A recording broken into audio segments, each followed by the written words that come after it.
The Fantasy Football Heroes and Villains podcast on the Sports Gambling Podcast Network is brought to you by our Patreon. Score exclusive perks, content, and contests, including our NFL win totals contest with a $1,000 prize. Join today at sportsgamblingpodcast.com/Patreon.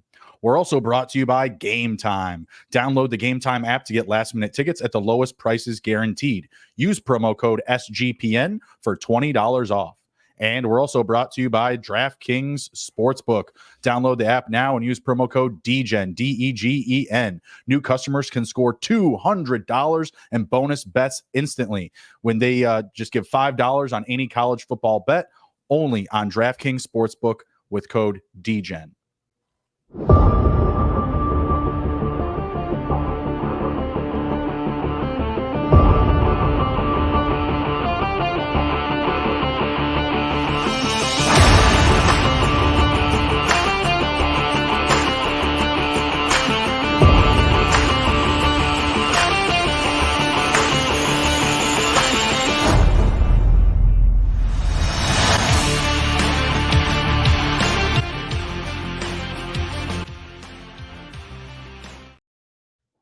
Degens assemble. Welcome back to Fantasy Football Heroes and Villains. I am your host, Justin Bruni. Joining me, as always, is my co-host and partner, Mr. Andrew, the TD King, Rob. And we have a very special guest this evening, Mr. Justin Herzig. Hello, gentlemen. Good evening. How are we doing? Doing great. Good to see Andrew again. I think I just saw you, Friday last week, I think, in the middle of your 24 hours. So I'm glad that you survived and you look like you look awake. You look rejuvenated. I love it. And then Justin, good to see you as well. Yeah, appreciate you coming on, sir. Appreciate you coming on, talking some RB sleepers. Loved your segment with the boys on draft day. I appreciate another Justin banging the drum for the over calculation of Daniel Jones shares for our boss Ryan Kramer. It was good to have another person bringing home the same narrative. Like, yeah, it's a bit much. Also love that. I love the Moxie. That would be a great T-shirt. I love that line. It's funny because Daniel Jones is my highest owned quarterback, and even today I did a little pod that I went through my exposures, and on DraftKings too I was like, yeah, Daniel Jones still my highest, but it's 16%. You pretty much can just switch the numbers from 16 to 61 and you almost have what his ownership was. I think he got him down. I think he got down to close to 50, didn't he, Andrew? Yeah, I think he ended at 49 or 50, but man, I'll tell you what, that's solid. The line, "Is that a made-up number?" went viral. That was just so funny. That's incredible. No, I was watching and driving, so I was trying to be responsible, but you can't take your eyes away from draft day. Got in the mix on a few of those drafts. It was good stuff. Justin, what are you up to now for your Best Ball Mania drafts? How many total? Gosh, a little over 1,000. I think probably around 1,050, 1,100 or so. That's for all underdog. No. DraftKings, some drafters as well. Basically trying to max out the drafters, that main one, maxing out a couple of the DraftKings one, the Best Ball Mania and Underdog, and then did a whole bunch before the really BBM kicked off with the variety of the kind of tournaments on Underdog. Okay. Very good. Very good. Well, today we are going to be talking running back sleepers. We're going to be tossing some names at you. Agree, disagree, target, fade, hero, villain, perhaps. First guy up here, I know that me and Andrew have just been banging the drum for him, Mr. James Cook. He's coming off the board as RB24. What are your thoughts about his situation for this upcoming season? Are you a buyer at his ADP? Are you moving him up ahead of his ADP? What are your thoughts on him? Yeah, so from a best ball landscape, if you asked me a few weeks ago, a month ago, I'd say I was a buyer because then he was going in that kind of mid 80s, which was just after the tier drop of wide receivers. And so that's a spot that I love.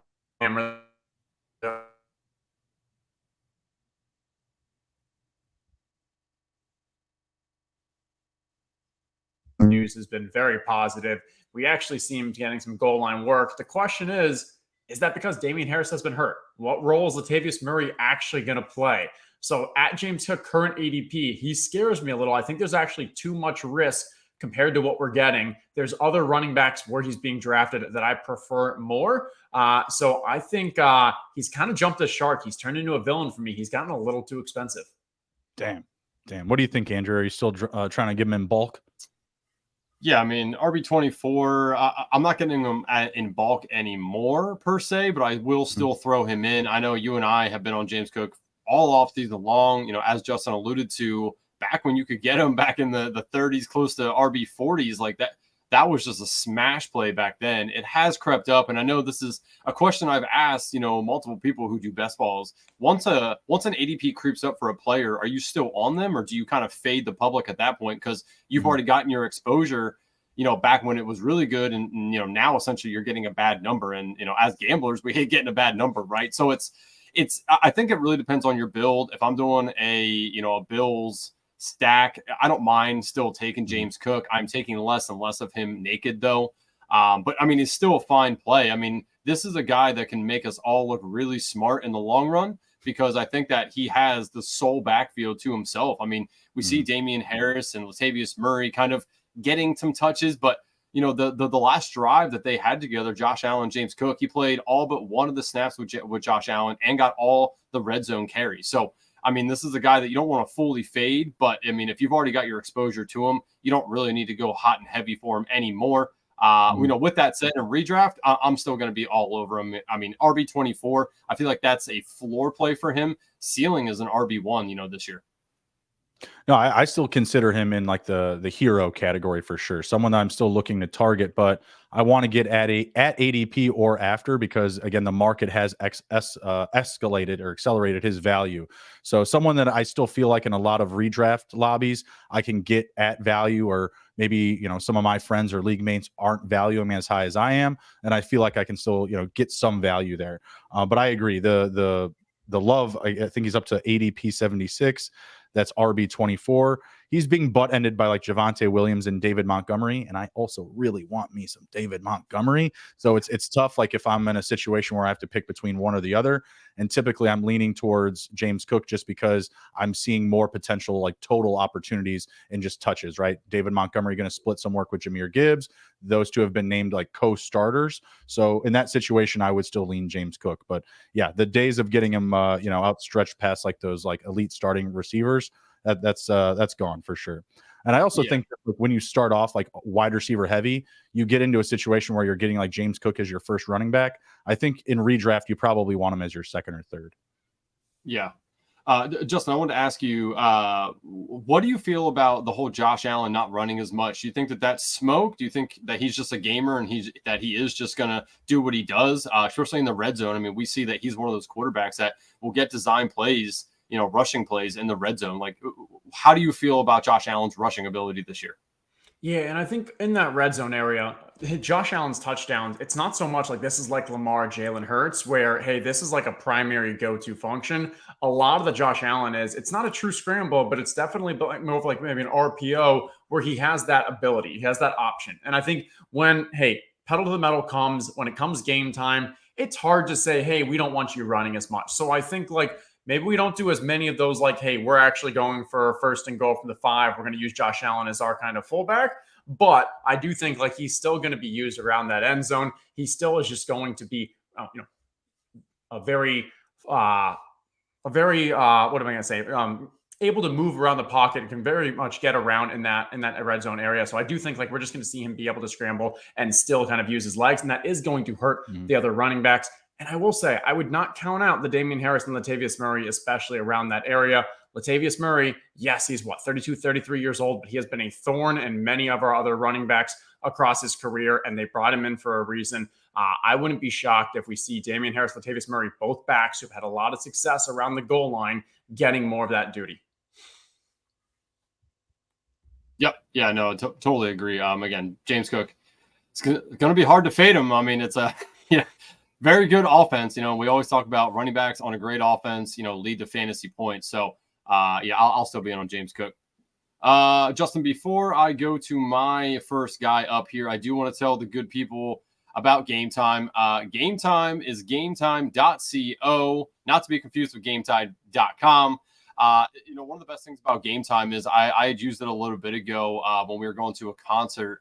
My wife's a country music fan, so we went to a country music festival, and I went on Game Time and was searching around, and they seem to have the best pricing. Also, I've used other apps, not to be named, And they're kind of stressful going through because you find a ticket, and if you don't get it right away, it can be stolen. You know, somebody else can take it. Also, there's like excess fees. Like you see a price, then you go through the whole process, and then at the very end, it's like $80 more because there's fees, service fees, you know, all this other good stuff.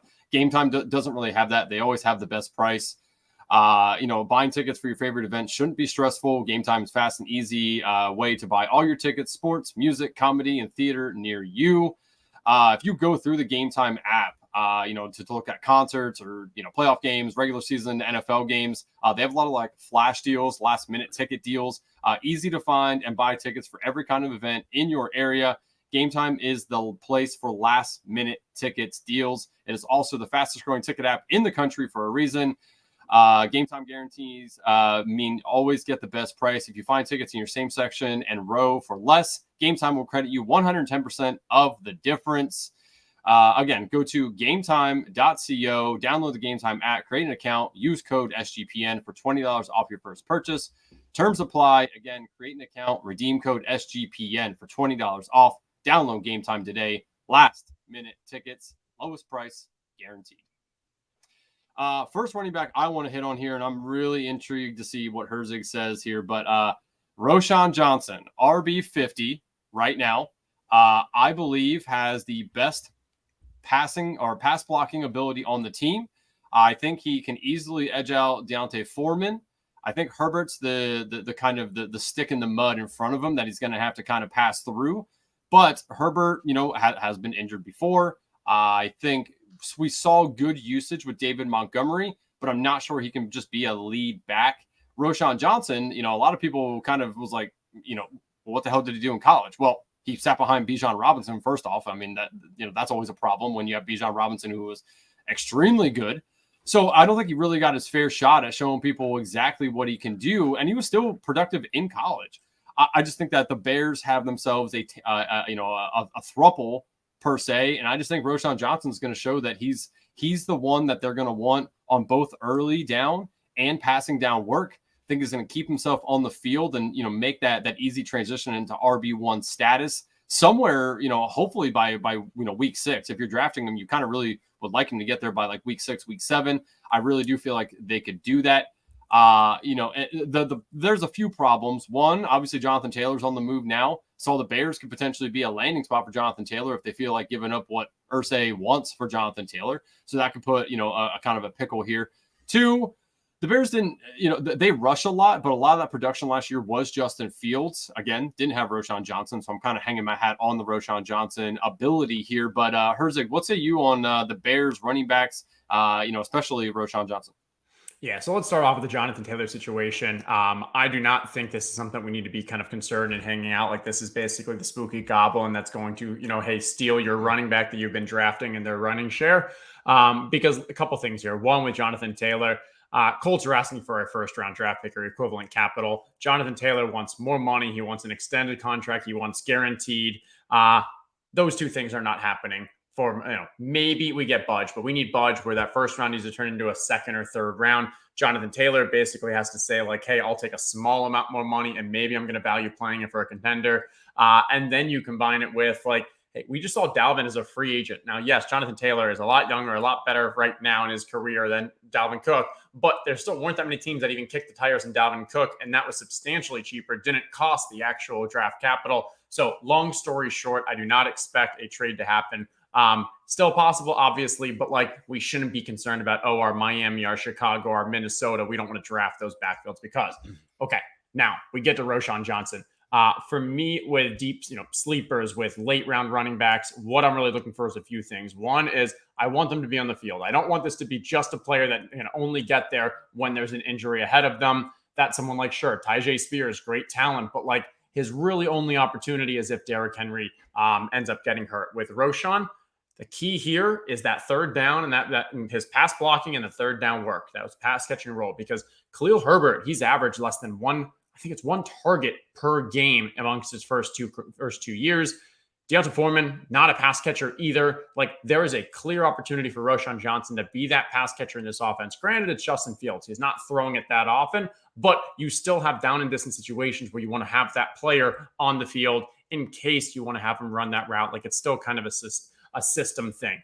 And then I want to see, especially with a rookie, what are the kind of training camp reports from the team? Not the media, not does he break out runs and such in games, but like what are the actual coaches kind of saying about him? And it's all about burst. It's all about their trust in him. And like those are the things I love to see. So Roshan is without a doubt one of my late round targets where, similar to like you, I think like, hey, he starts off finding his way on third downs in a pass catching role. And he may just be the best running back on the team. Now, there is a challenge that both Deontay Foreman and Khalil Herbert are very good runners. And from a pure rushing standpoint. So it's hard for me to think that like Roshan really has full workhorse breakout potential without an injury there. But you take one injury there and you take him, give him 40% of the rushes plus kind of the reception, the pass down work. That's an amazing value and probably has like RB2 upside.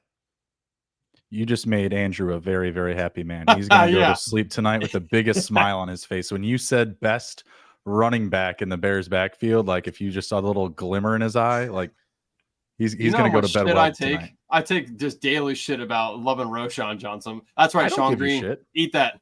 No, I know. I don't give you shit. Fantasy Twitter does. How do you like Roshan Johnson? Fan. He's not even established. Well, I'm a Bears fan, so I'm very excited about him. Very excited. I think his biggest upside is actually the blocking. You had mentioned the pass catching role. I feel that he's actually going to be on the field for third downs, because of how good he blocks and just because they need it. Like the offensive line is still rebuilding. Justin Fields couldn't get to 2 Mississippi last season without having to run for his life or just be on his back. So I think that he does have a lot of upside to get on the field. But again, I agree with Herzig. You're going to need an injury to get like really elite, return on your investment, like to have like a really solid role in that offense, because I could see Herbert and Foreman, taking away a lot of touchdown opportunities, because once you get down to the red zone, you won't need that pass catching ability as much. But I did like what I saw out of him in the preseason. He looked good, running through the tackles. I think he does actually kind of lack a bit of a burst and like long speed, but once he gets through the hole, he's pretty solid. So I think he's a great work in progress. We'll say great work in progress. Someone that I would really like to get on my best ball teams, maybe not so much my redraft leagues, because I do believe in like 18 team leagues, he's probably going to be a waiver wire darling. Like I don't see too many, owners or whatever managers taking a shot on him in that perspective. But in best ball, I think he's an absolute steal at that RB50 ranking. So my 32% of them in best ball is that as egregious as a 58% Dan Jones? That's a bit more of a real number. I don't like that more than 25%, but hey, if you're going to go for a player, I think he's the kind of archetype that I'm looking for. And hey, one other thing, Bears fan there, but Chicago wants to run the ball. They want to run it well. They've got that improving offensive line as well, and it is a better run blocking than pass blocking team. So like if they have their way, Justin Fields is not throwing more than 15, 18 times a game, and they're running at 30 plus. And so there is a way where even if he only gets 40% of the rushes plus the pass down work, like that's still a very valuable fantasy role. All right, my next guy up here is Rachaad White, not that far off at running back 29. What are your thoughts on this Tampa Bay backfield this year? I like the idea of targeting White in the situation where this team is going to be either playing from behind or in closer scoring games if their defense really shows up, and it's going to pole vault him to a lot of PPR value. So if you're in like half point PPR or PPR, my thoughts are that he's going to be, rock solid at this ADP and definitely finish ahead of this, RB 29 ranking. What are your thoughts here? Rachaad White scares me. Me a lot. He's a 4th round running back, so we already have some draft capital kind of, concern. I believe the things we like about him, the reason why he's drafted where he is from a positive standpoint is because he's only competing against Keyshawn Vaughn and Sean Tucker. And who's the other? Is it old Cardinal? Chase Edmonds? Yeah, there you go. Chase Edmonds, Cardinal Miami. It's tough. From a Rachaad, though, and then we look at like the pass catching work. Yes, we know he caught a ton of passes, and yes, he split that with Leonard Fournette last year, but that was also with Tom Brady. And Tom Brady was also throwing it, 500, 600 times per season. So like, I'm just thinking this is a completely different offense. This is a team. Yes, you have Baker Mayfield back there. They may win how many games? 4 or 5 games. Like I believe that Rachaad White is probably a decent floor play, assuming he can keep the job, which I believe he does. But I think there's just substantially a lack of upside with just such a bad offense. And I wouldn't be shocked, like if, hey, it's just such a bad offense, you end up seeing more usage out of those other backs. Maybe Sean Tucker actually, hey, if he's healthy, he had a draft profile that he should have been like a 5th round draft pick, but the injury is what kept him from getting drafted. So for me, when I'm looking for running backs in this area, because again, Rachaad White, he's probably not that far off from when we were talking about James Cook or David Montgomery or Isaiah Pacheco. Like those guys, I like the offenses that they are all in, and they provide me with more contingency upside where I can see a place where his role increases, whatever it is, but like a bet on that offense and touchdowns. And for me, I just don't see Tampa being even a near competent team this year. I wouldn't be shocked if they're basically in the tank for Caleb's standpoint. And, hey, I get James Conner last year with a horrible Cardinals was still finishing as a top 10 PPR running back. So like there is a way to be a good fantasy player on a bad team, but it's a rarity and it's not something I'm really trying to build around. So for me, I think Rachaad White's one of my least owned players this year. What say you, Andrew? I just checked. I have 5% exposure to him, so I'm also kind of staying away. I have taken him on some Tampa Bay builds, week 17 correlation builds. I liked him a ton last year because I could get him way late, and it was a guy that I thought could have a good passing down role for the Bucs, especially with Tom Brady there. We know what Tom Brady can do, just all that good stuff. This year, it's different for me. I think the team's going to be behind, which should give him usage, but how many high value touches is he truly going to see throughout the year? That's kind of what I'm hanging my hat on fading him here is I don't think the value touches are going to be there. He might have opportunities, but a lot of that will probably be in between the 20s, and then they're going to go 3rd and out or 3 and out a lot. I'm assuming. I don't think that the Bucs this year are Seattle of last year where everyone's kind of fading them and then they surprise everybody. I think they are who we think they are, right? Like, they just named Baker Mayfield their starting quarterback. Name me the last time Baker Mayfield was truly good for fantasy players. That would have been with the Browns when he had Jarvis Landry and OBJ. And it's just, I just don't think it's going to work out for Rachaad White in the offense this year. I think he'll be a buy next year again, because the ADP is going to drop and then he might get back in it too. But this year I'm just staying away. It's going to be far and few in between when I finish up the rest of my best ball drafts that I take him. With that said, he is a good running back. I do like him a lot. Again, I just worry about the high value touches, and that's just there's other guys that go around in his range, and running backs and wide receivers that I'd much prefer to have that I think just have a higher ceiling case. And if you're trying to win $3 million, you want guys that have a high ceiling case. Rachaad White's just not it. Yeah, like I said, I like where he's going per the role that he should have. If that's going to change up drastically, then, I'm definitely going to be in the wrong here. But I keep him in the hero column just because he's going to have probably the most touches of the running backs in that group. Sean Tucker hasn't really been that impressive. Keyshawn Vaughn, he looks closer to a cut candidate than competition, more than anything. I have Rachaad White at 8.6%. He had, 50 receptions last year. I have to imagine he can still go over the top of that.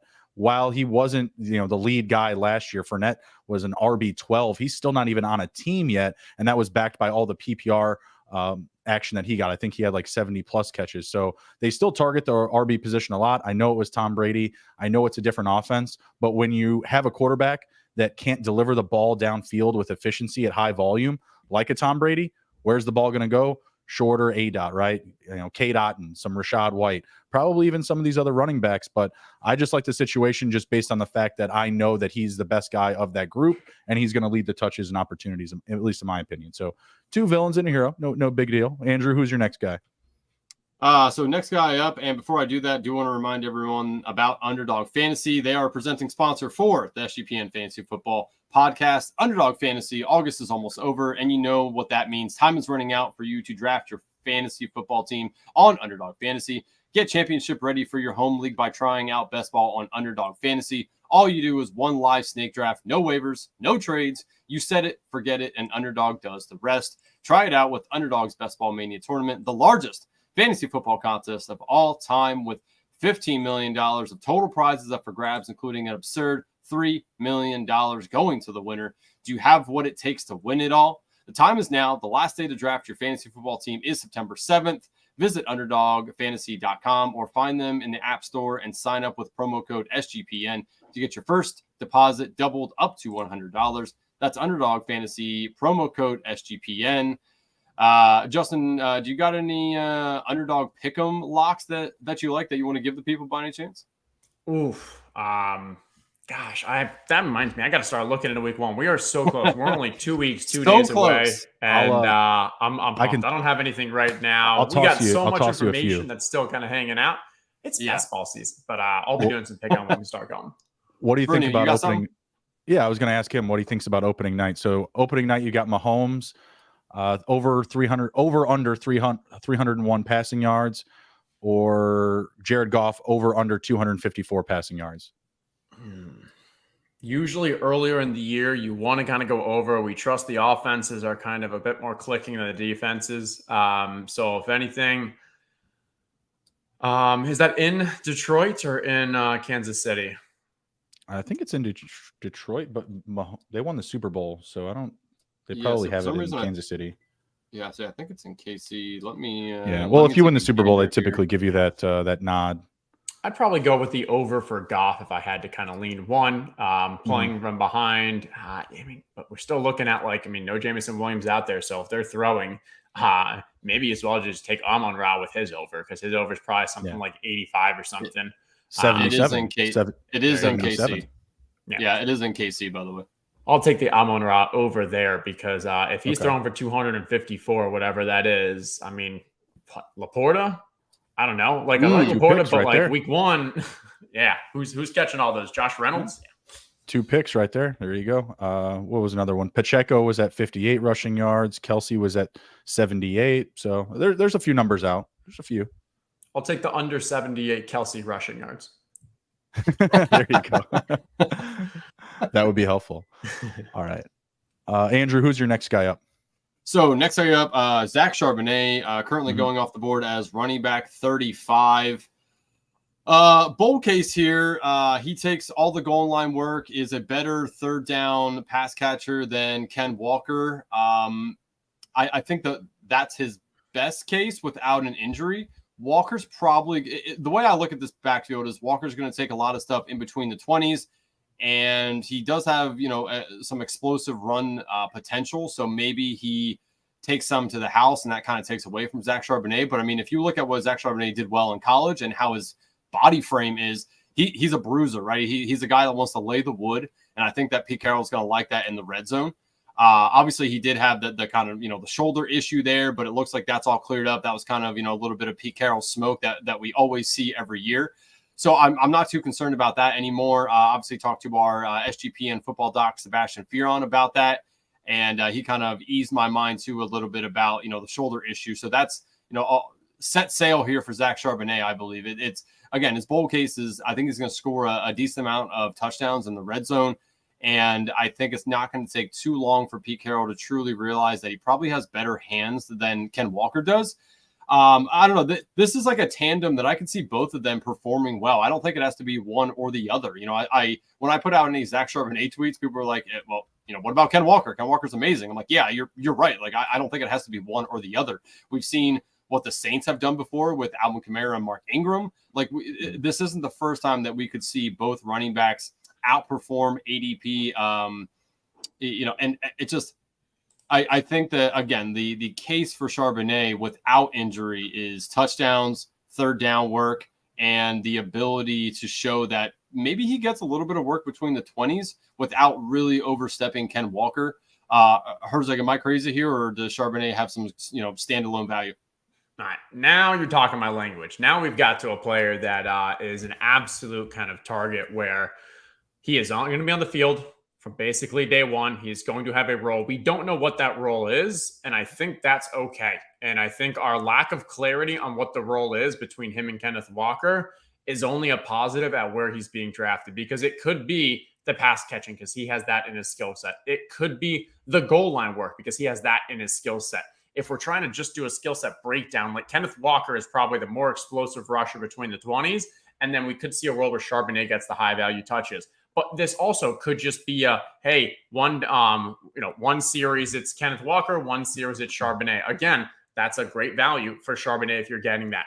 This Seattle team is going to have a very strong offense, even though JSN went down now, only be maybe a week or two or something, but maybe that actually leans on the run a little more here.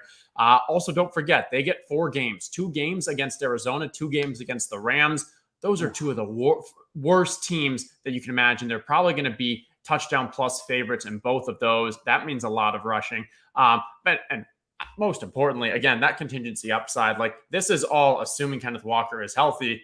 If Kenneth Walker goes down, Charbonnet immediately boosts into probably a top 10, maybe even top 7 running back potential there.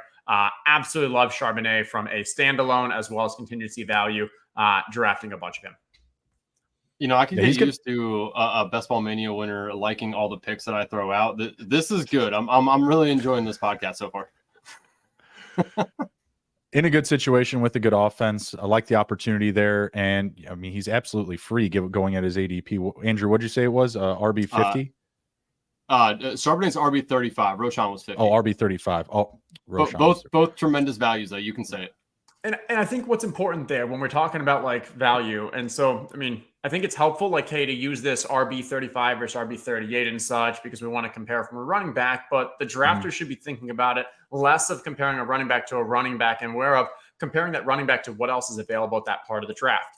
Because where Charbonnet is going, I think on Underdog his ADP is like 103 right now. That is after there's a major teardrop of wide receivers. So, okay, we shouldn't be drafting wide receivers in that area. Quarterbacks, you could be looking at quarterbacks, but if you already have your elite one, if it's not a stack option, okay, then we're not looking at quarterbacks. Tight ends in that area, you've got like, I don't know, you're just after Ingram, you're looking at Freiermuth, looking at Njoku. Those are guys that I'm not really drafting that much of. Freiermuth I like, but the rest, for the most part, not drafting that much because I want to go either elite or go late. So it's like a pocket of the draft where I really want to be focusing on running backs because I also think these running backs have that level of expected plus contingency upside. And so he fits so well there. That's an area of the draft where, I mean, and around him, we talk Brian Robinson, Antonio Gibson, Charbonnet, A.J. Dillon, all these guys that kind of fit that same profile of we know they're going to have a standalone role, but one thing can go the right way, and they actually have very strong upside, and Charbonnet is the poster child for that. Yeah, 100% agree. Speaking of that range, I have Isaiah Pacheco at RB 30. A part of one of the best offense in the league, playing alongside Patrick Mahomes and the Chiefs. Good situation, but it seems like, we still could see a pulse for some of these other guys, maybe Prince, maybe Clyde Edwards-Helaire. What are your thoughts on Pacheco this season? He's now cleared for contact, so he's back. He's going to be, wheels up for week 1. There's no issues there, no injury concerns. What are your thoughts about him for this upcoming season? Because I feel like the market is a little bit lower on him than what we would, what we would have thought about like Clyde Edwards-Helaire, his rookie season, going as like RB 12, seeing how well Pacheco played down the stretch last year, but yet he's still parked at RB 30 or beyond. So I'll start with the 2 negatives for Isaiah Pacheco. The first one is he's not going to catch that many passes, and he's probably going to be taken off the field for third down. They have McKinnon. As long as McKinnon stays healthy, we've seen that last year. We've seen that already in the preseason this year. Like, it's pretty clear Isaiah Pacheco is not going to grow his role into a 3-down pass catching back. So that's hit number 1. Hit number 2 is there still is CEH. There's this generic Prince kid. So, like, there are still players that could threaten Pacheco's role. That said, I think Pacheco has the greatest line of sight to it, already has the job and should keep it, but I at least want to bring those 2 things up. Now, the positives. One is, when I'm just looking at from a pure projection standpoint, he is right now about a round and a half value just because of people letting him drop because of the injury. Turns out he's looking good. He's going to be back. He's already back in practice. He's probably going to be ready for week 1 without many limitations, but he's dropped a round and a half, almost 2, because people just see that Q tag and they've been a little concerned. Is he going to be there for week 1? Is CEH actually going to, going to be spelling him, going to take actually a little more of that work? So I like the value. And then we think from an upside standpoint, a running back that's attached to a Patrick Mahomes offense, like even if you're not getting the pass down work, you could still have a boom, 14, 15, 16 touchdown season just because of how efficient and high powered that offense is. Yes, Mahomes, obviously because of his talent, is able to kind of pass a little more around the end zone, but have a couple of those 1-yard lines. As long as he's getting the goal line work, which I fully expect, I think he is going to be the primary running back there. I like him. I wouldn't say I am like, oh my God, I need to be drafting a ton of him, but I am overweight on him. And the time to draft him is now because now I think is where you have the kind of, he's healthy, he's not going to fall anymore. He'll probably actually start rising in ADP. So start taking him now. Yeah, 100% agree with that. That's what that was gonna be right out my mouth next, was just he's gonna go up the closer we get to kickoff, closer we get to like Labor Day, when a lot of drafts are going on, especially in your redraft league. People are gonna be all over him. So definitely someone you want to target now if you're getting in some drafts like this upcoming weekend, a couple of weeks still out till kickoff. Are there any receivers, not including Travis Kelce, any receivers on this roster that you would actually rather have over him? Because it feels like the pecking order has him potentially like right behind Travis Kelce. Yeah. So wait, so pecking order is in for receptions or just total volume in the yeah. offense? Yeah. So here's my theory on Kansas City. I'm going to take us back a year when we're going into last year draft season. You had Juju Smith-Schuster was being drafted kind of in around a 5th round or something, and I was guns blazing. I was drafted a ton of Juju Smith-Schuster. My thesis was, hey, number 1 wide receiver. We've seen it from him in the past, actual success levels, being attached to Patrick Mahomes. Like, this is just a great play. Now, yes, he had probably a 3-game stretch in there amongst his injuries where he actually did look really good, but overall it was a miss. However, Patrick Mahomes and that offense were still very efficient. They were clicking and they won the Super Bowl, and they did it all through Travis Kelce. And I think the takeaway from that year is that you don't actually need to have, Patrick Mahomes doesn't actually need this alpha wide receiver to emerge to have the type of offense that he wants to have. And so I was wrong that year. This year, I've taken that learning and I've kind of said, okay, I'm not going to fall into the trap again, because I think too often right now people are saying, oh, it's got to be Sky Moore. It's got to be Kadarius Toney. Like, I need to find that wide receiver who is going to hit in a Patrick Mahomes style offense.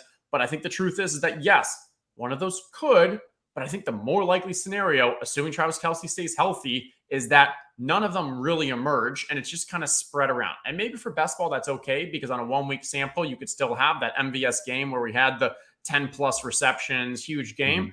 But for the most part, across the season, like, I don't feel like I have to go and try to figure out who that right Kansas City wide receiver is. If you want Mahomes, you can take Mahomes. If you can stack him with Kelce, obviously awesome. You can get bits and pieces, but I don't think like, oh, we need to figure out who that alpha wide receiver is. Anything to add, Andrew? No, I mean, I agree with that. His sentiment on, I think it's going to be spread around. I don't think that we need to find out which guy is going to be the dog.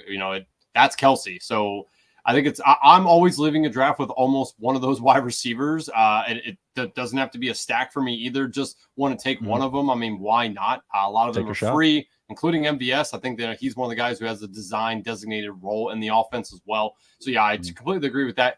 The only thing I'll say about Pacheco is that this is a guy I want to draft because of how he looked running the ball last year. He ran the ball hard and he looked like he was having fun doing it. That's a guy I want on my team. You can tell he has the dog inside him, unlike Michael Thomas, who is Charmin soft on the inside. Pacheco is not. I mean, that's one thing I truly, honestly, probably value more than the average bear, is that I really want a guy that looks like he's having fun playing ball and runs hard. That is Pacheco. So, last thought on him is he's a dog. On to the next one. Yes, sir. All right. Before we do want to tell the good people about new sponsor, DraftKings. Intro, you're waiting all year and the time has finally arrived. College football is back, and so are the traditions, the tailgates, and the great offers from DraftKings Sportsbook. Right now, new customers can score $200 in bonus bets instantly when they bet just $5 on any college football bet.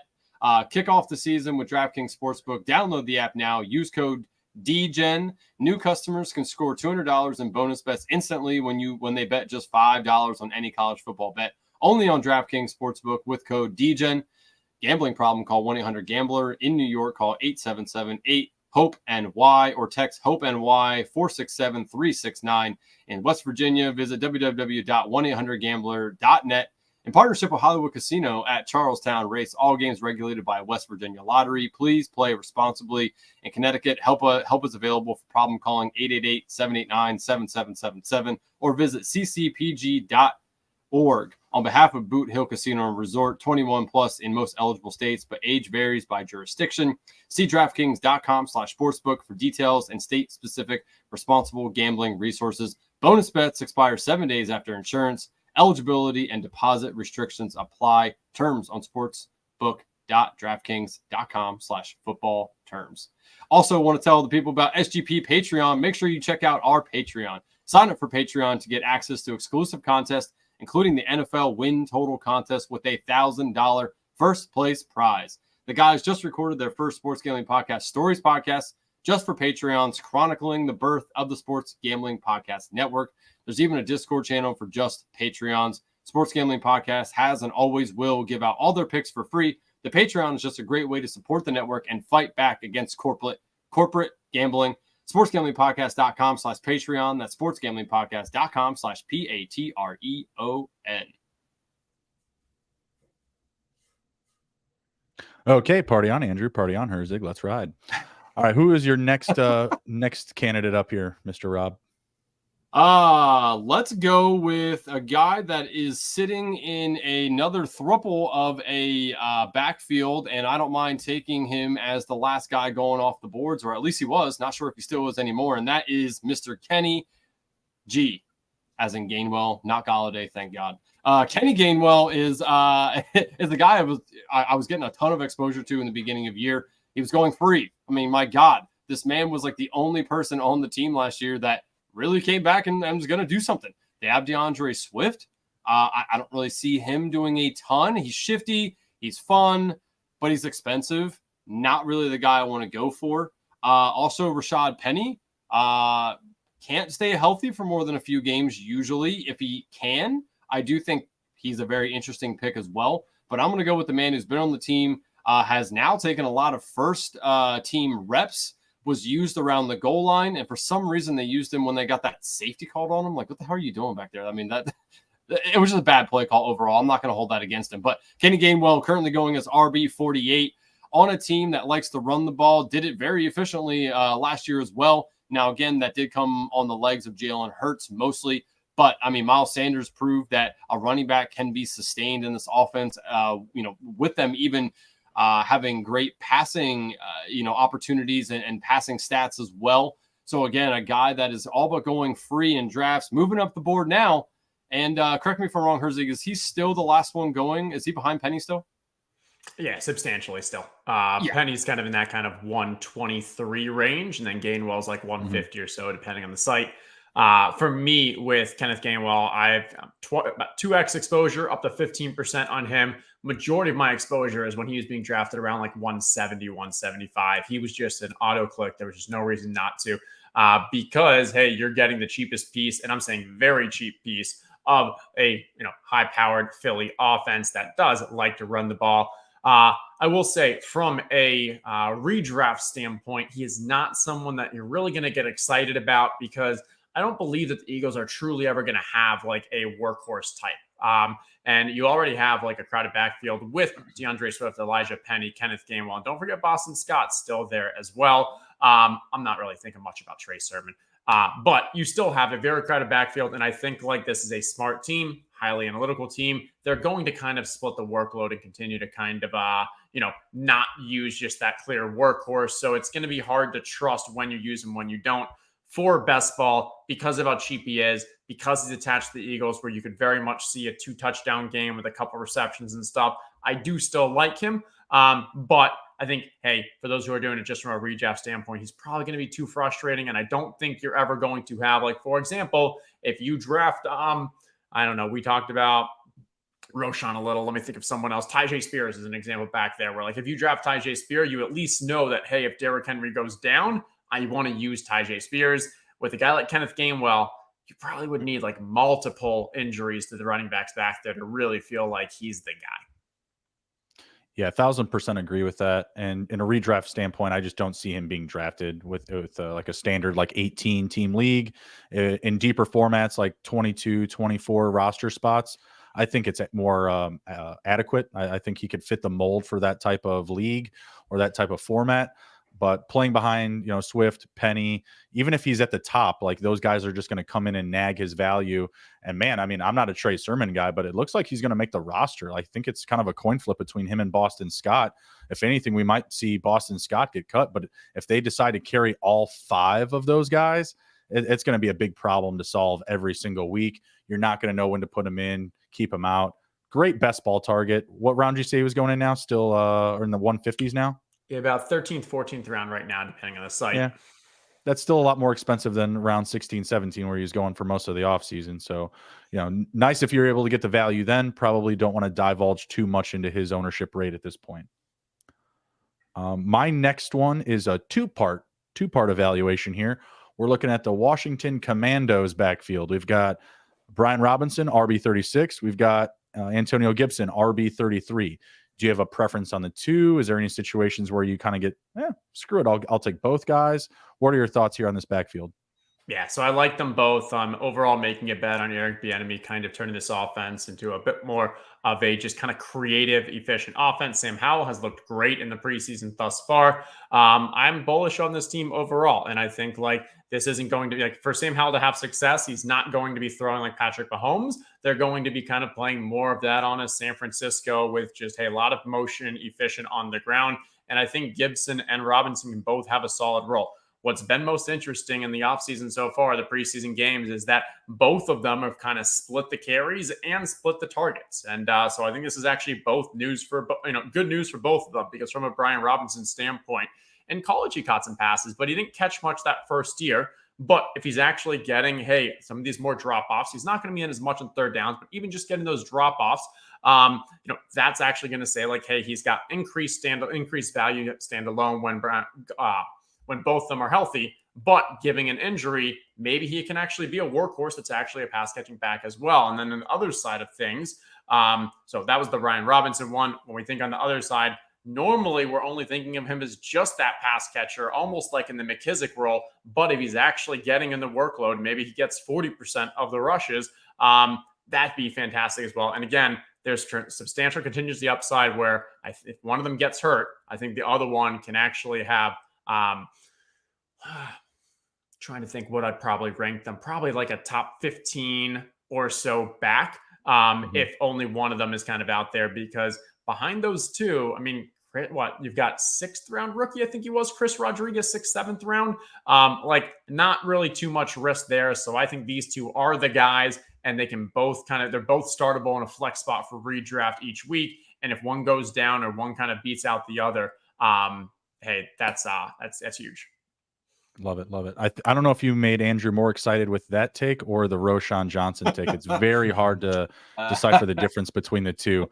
But he had a look on his face again, just like, man, he is going to bed happy tonight.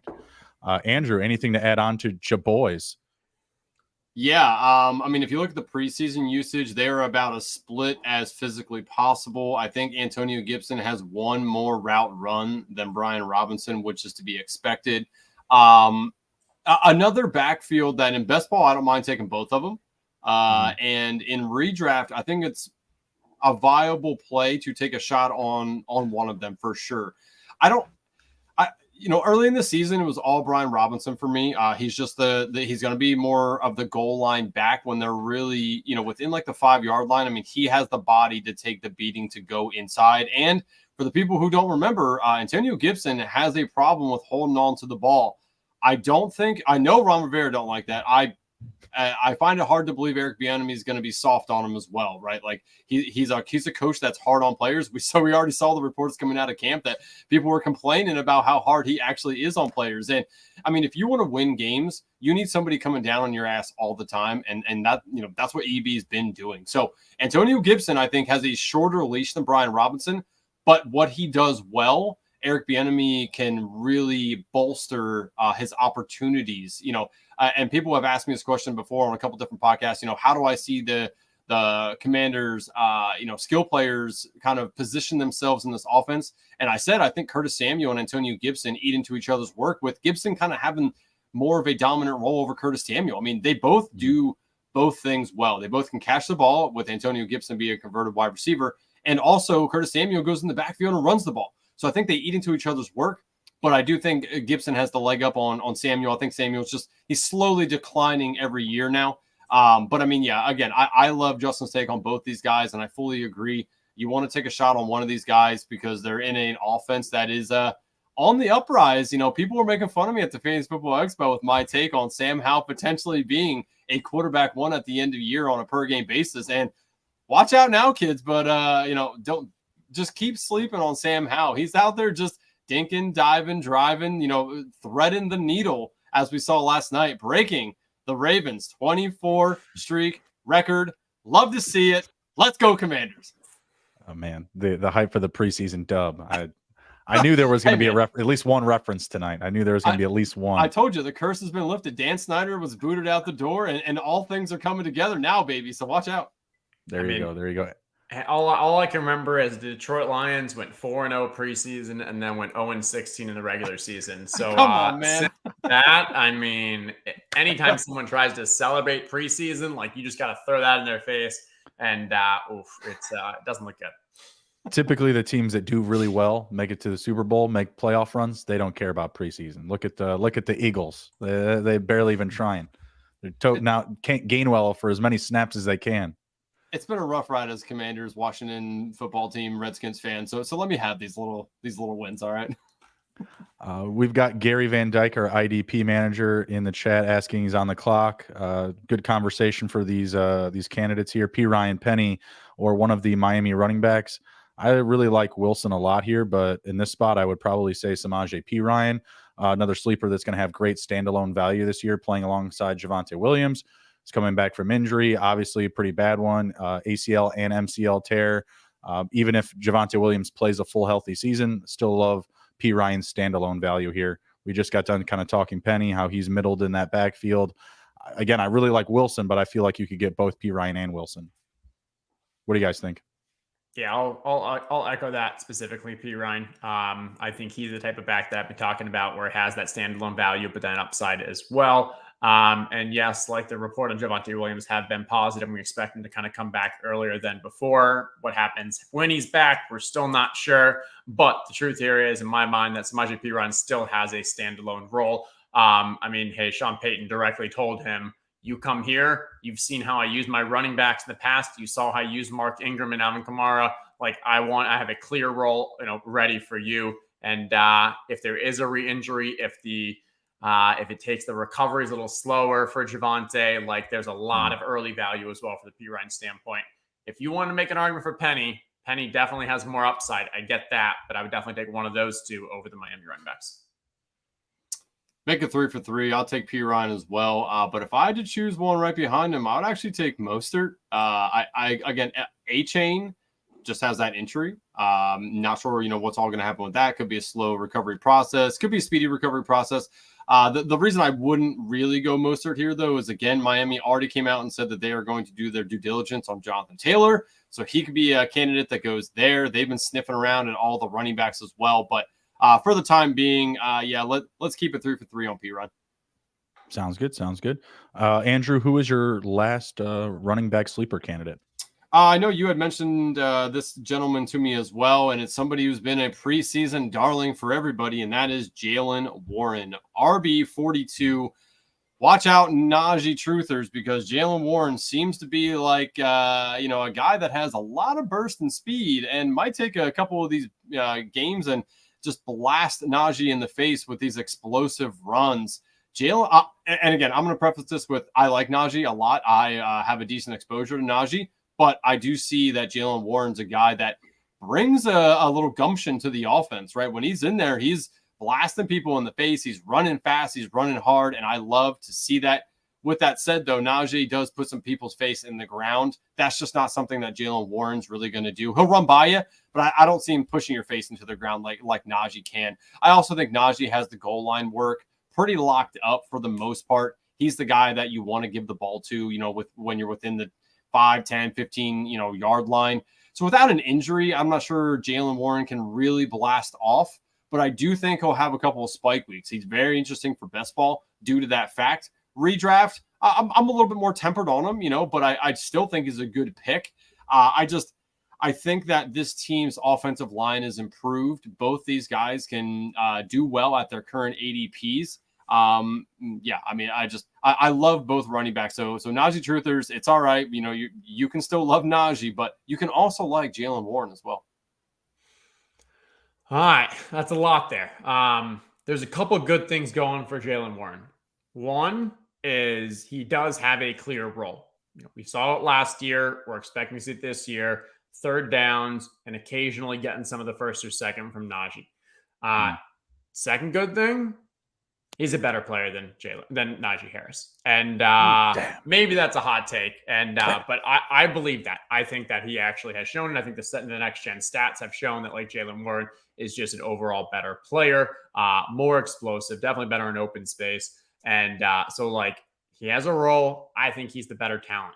The problem is he has so much other things going against him, and that is the coaching tendencies. They've made it clear they like Najee more. They've made it clear that Najee is their guy. Draft capital. Jaylen Warren, I don't even remember. Was he at the end of the draft? Was he a 6th, 7th? Was an undrafted free agent, but it was not great. While Najee, pretty much the exact opposite. And I mean, from a just overall commitment standpoint, like I agree. I don't think there is a world that Jaylen Warren actually wins that job against Najee, even though, again, I believe he's the better talent and he should. So when you think through that, it is a challenging pick because unless like you get that Najee injury, it's hard to see him really winning out, but I still like him. I like where he's going in the draft. I'm probably a little overweight on him. As you can tell, like I'm still bullish on his talents and everything. But yeah, for him to really kind of break out, I think we will need a Najee injury. That said, if you do get a Najee injury and Jaylen actually gets this backfield to himself, he may not give it up. I famously had a dream that Jaylen Warren scored 3 touchdowns opening week of this upcoming season. Yeah. True stuff. It'll be far more famous if it actually happens. That's true. yeah. You better bet that because if you don't and you had that dream, you were going to kick yourself in the ass. Well, I'll tell you what I won't be betting on opening week, and that was the Matt Stafford 8 passing touchdowns. Same dream. I don't know what I was doing on my phone in that dream, but the numbers were off the charts. I don't know what was going on. If you can't tell, I've been drafting a lot of teams. Been in the streets a little too often. I have 23 teams left to go to make it to 150 here. So coming down the stretch, Jaylen Warren, not someone that I'm overweight on. I am like completely the opposite here. So I'm a big Najee guy. And that's because I think a lot of folks believe that Jaylen Warren's path to production is being that pass catching running back. Najee also gets a lot of targets. He gets like 5 or 6 targets a game. And I feel like that is the easiest way to bring Kenny Pickett along, like really move the needle for him is to keep the passing air yards down, not have him threaten the deep field too often. And that's why we still see a ton of target opportunities for Deontay Johnson and a lot of opportunities for Najee, because I mean, when we saw Najee really get the bulk of the workload down the stretch, the team also just played better. Like for their team as a whole, it was better when they were giving Najee the nod, when they were talking about giving, Jaylen Warren more of a role. That Najee just started to turn up. Like when everybody, went, full villain on Najee, he flipped the page and said, "Hey, I'm a hero, by the way," and he just crushed it down the stretch of last year. So I have about 4% Jaylen Warren and about 18% Najee Harris. So I'm completely opposite there, despite having literally like dreams that Jaylen Warren's like going to score 3 touchdowns in a game. It's absolutely crazy. That Andrew, I can get in on. I'll give a bump to whatever sports book will give me the opportunity to get 3 touchdowns for Jaylen Warren in week 1. We'll see what happens there. Any other running back news that you wanted to ask Justin before heading out? Justin, do you have maybe a lock destination or some perception on where Jonathan Taylor might go? I know you said Ixnay on the Bears. As a Bears fan, I agree. I'm also not in like the Dolphins, category here. I don't think that he's going to land with them. If they weren't paying up for Dalvin Cook, I can't imagine they're going to pay some luxury to Jonathan Taylor. Yeah, I mean, honestly, I think the most likely scenario is going to be he plays for the Colts. And I think the Colts are kind of doing what the Ravens did with Lamar, where it was like, oh yeah, go see what the market is. To go see how that worked. Wait, they didn't give you a guaranteed contract? No? Okay. Damn. And yeah, I think Jonathan Taylor is going to get a little of that when you look at the larger macro environment that we've seen with the running backs this year. But that's going to be tough because then Jonathan Taylor is going to come back to the Colts with his tail between his legs. And sure, he'll play for them, but this is a team that it's a bad situation. He's not going to get high value touches from a goal line work, from a receptions. Like Anthony Richardson takes away both of those things from him. So, and then say he gets a midseason injury. Oh, my calf. Oh, my ankle. Like he's not fighting back for them. So it's a scary situation for me. I will add though, if he gets traded, I believe that any destination that trades for him will be a substantial increase in his ADP value, in his draft value than where he is right now. even if he gets less usage, which would probably be the case for most of those places because they're probably going to teams that are in contention and there's already some form of a running back situation. I believe he gets the high value touches. He increases his receptions. He gets more goal line work because the team is a contender and they're actually scoring touchdowns. So if you have Jonathan Taylor, if you're drafting him, you are hoping that a trade happens. However, I am cautiously just cautious. I don't think it's going to happen. I agree with you. If I had to pick a spot that made sense, at least to me, team that's in contention has opportunity, it'd be the Minnesota Vikings, but I don't see them paying up for what it's going to cost to get him.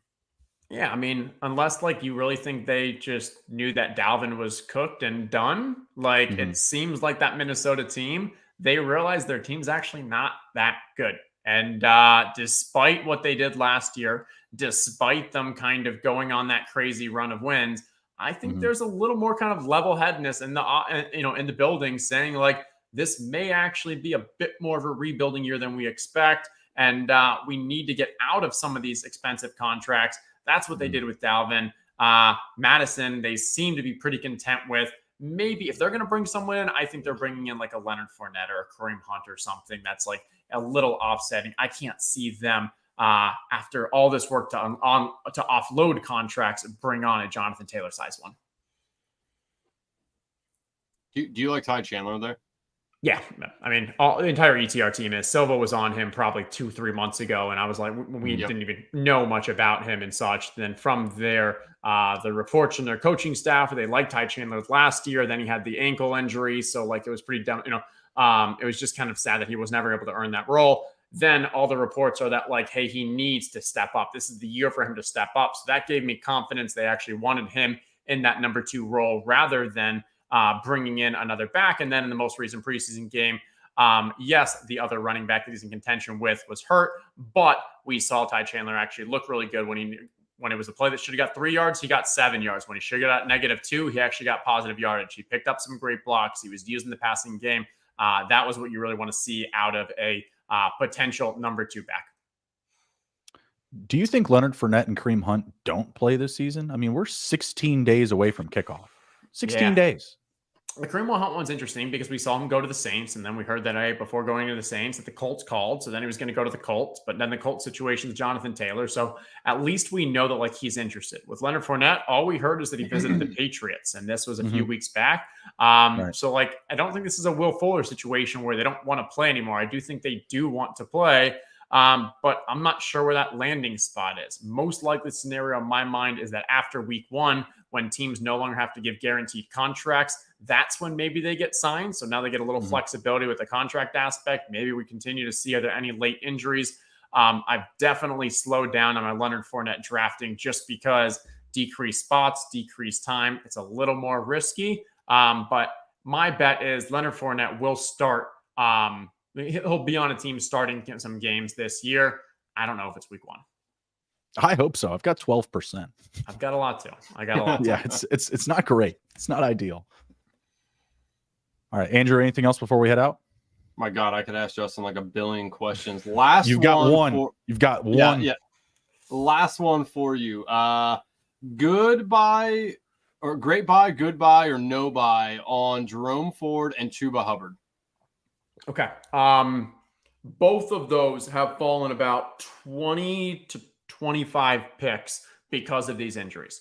But all signs point to, I believe they're still the number 2 on each of those teams. I think these are currently good buys, specifically for best ball, because you're buying in the 190s.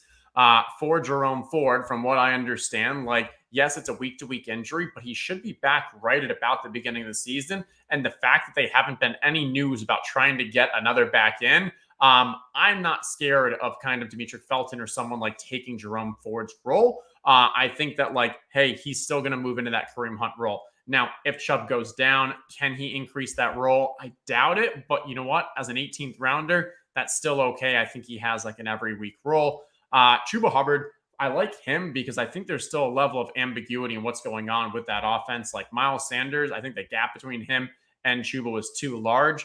Now, the concern with Chuba, not only I think it's an ankle, but definitely an injury, is also is Raheem Blackshear all going to kind of cut into that as well. So that concerns me a little more than the Jerome Ford. But then I'll also say I think Chuba maybe actually has more upside and actually a more maybe path to earning more of that kind of Miles Sanders type role.